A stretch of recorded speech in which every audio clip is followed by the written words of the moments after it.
O que é um mestre? Você já parou para pensar se você já teve um mestre de verdade? Ou quem sabe, se já foi mestre de alguém um dia? Pois é, tarefa difícil. Antes disso, temos que tentar entender bem o que faz um mestre e para que eles servem. Os mestres podem ser de todos os tamanhos, baixinhos, cabeçudos, orelhudos, mas todos eles têm algo em comum: o amor pela sabedoria, o dom e a vontade de passar esse saber adiante. Não, os mestres não são apenas personagens de filmes de ação. Eles estão na sala de aula, nas nossas casas e nos laboratórios de química. Podem até estar na esquina vendendo pipoca. Ser mestre é uma qualidade, um estado de espírito. Hoje vamos falar de um mestre muito importante que soube aprender e passar esse aprendizado adiante e deu força para muitos alunos. Não estamos falando do adorável Yoda. Nosso episódio é sobre Ernest Rutherford, que foi um cientista e também um mestre. Pois bem, vamos conhecer agora um pouco da sua história e da de seus pupilos também.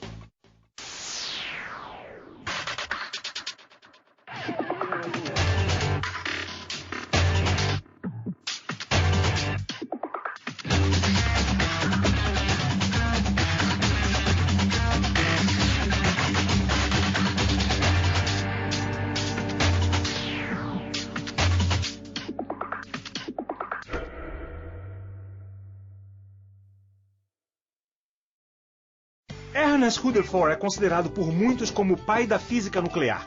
Sua importância está no fato de ter criado um novo modelo atômico e descoberto a eletrosfera, passos importantíssimos para o avanço da ciência e o desenvolvimento do estudo de diversos outros cientistas. Sua história começa ainda no século XIX, num lugar muito distante, na Oceania. Aqui fica a Oceania, e foi aqui que nasceu Rutherford, na Nova Zelândia. Você tem ideia da dificuldade que é fazer uma viagem da Nova Zelândia até a Inglaterra? Hoje em dia, são cerca de 20 horas de avião. Agora você imagina essa mesma viagem no século XIX, quando o avião ainda nem tinha sido inventado. Thank you. Rutherford embarcou nessa aventura, pois ganhou uma bolsa para completar os seus estudos na Universidade de Cambridge, onde trabalhou com Joseph John Thomson. Na verdade, Kika, ele ficou em segundo, mas o primeiro lugar desistiu da viagem para se casar. Sorte do Rutherford e da ciência. Seu contato com Thomson iniciou uma nova fase em sua vida. J.J. Thomson foi um importante cientista que desenvolveu um modelo atômico. Esse modelo recebeu o apelido de pudim de passas. Para Thomson, os elétrons distribuíam-se uniformemente no átomo numa massa positiva, daí o apelido de pudim de passas. Enquanto Thomson dava sua contribuição à ciência com seu modelo atômico, Rutherford se destacava como aluno ainda na Nova Zelândia.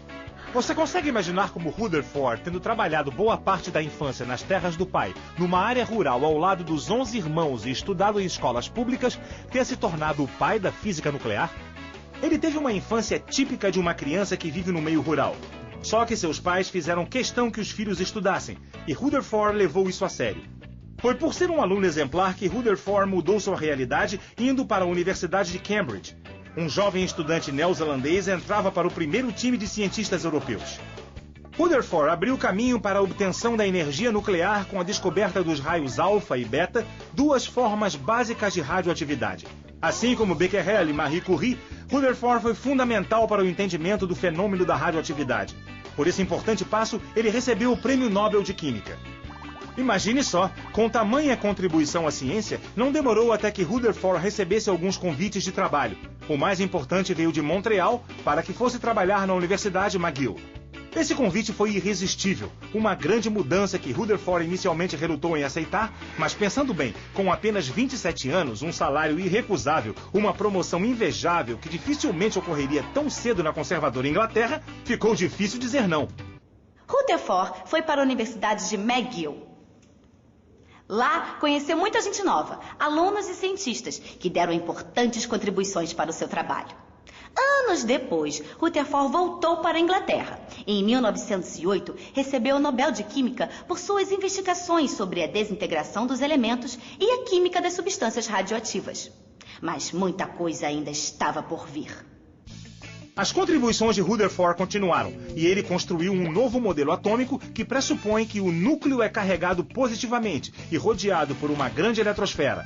Ao utilizar uma finíssima placa de ouro interceptando um feixe de partículas alfa, Rutherford conseguiu provar que a maioria dos raios passava direto, algumas partículas sofriam desvios e poucas eram rebatidas.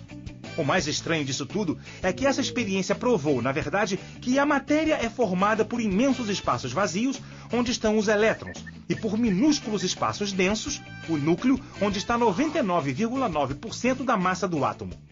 Aquela experiência clássica dele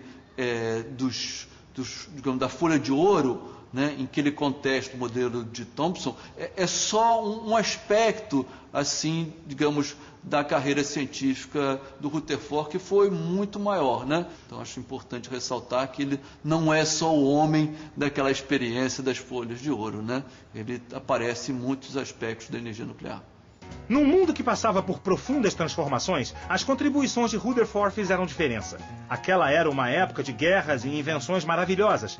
O breve século XX apresentou o melhor e o pior do ser humano. Os cientistas dessa época e seus inventos poderosos revolucionaram a ciência. Por falar nisso, parece que os cientistas vivem em seus laboratórios, isolados do mundo. Não, não. Um dos maiores méritos de Rutherford talvez tenha sido sua capacidade de incentivar e influenciar aqueles que conviveram com ele. Rutherford foi um grande professor e muitos de seus alunos obtiveram também reconhecimento, ganhando inclusive o prêmio Nobel, assim como ele. Muitas vezes, Rutherford trabalhava junto com seus alunos, outras vezes atuava como orientador. Os cientistas são os que mais representam a verdade do provérbio "uma andorinha só não faz verão". Cada descoberta vai sendo aprimorada por outro cientista e, nesse sentido, Dalton e Thomson foram fundamentais para o modelo planetário de Rutherford. Um exemplo dessa troca entre os cientistas foi a contribuição de Frederick Soddy, que trabalhou com Rutherford na Universidade de McGill. Soddy percebeu que vários átomos podiam apresentar o mesmo número atômico com massas diferentes, ou seja, podiam ter o mesmo número de prótons, mas diferentes quantidades de nêutrons. Assim, ele formulou o conceito de isótopo. Além disso, os estudos de Soddy e Rutherford indicavam que radioatividade e decaimento estavam intrinsecamente ligados. Depois, Francis Aston formulou a regra do número inteiro, pois descobriu que os isótopos possuem massas muito próximas a números inteiros.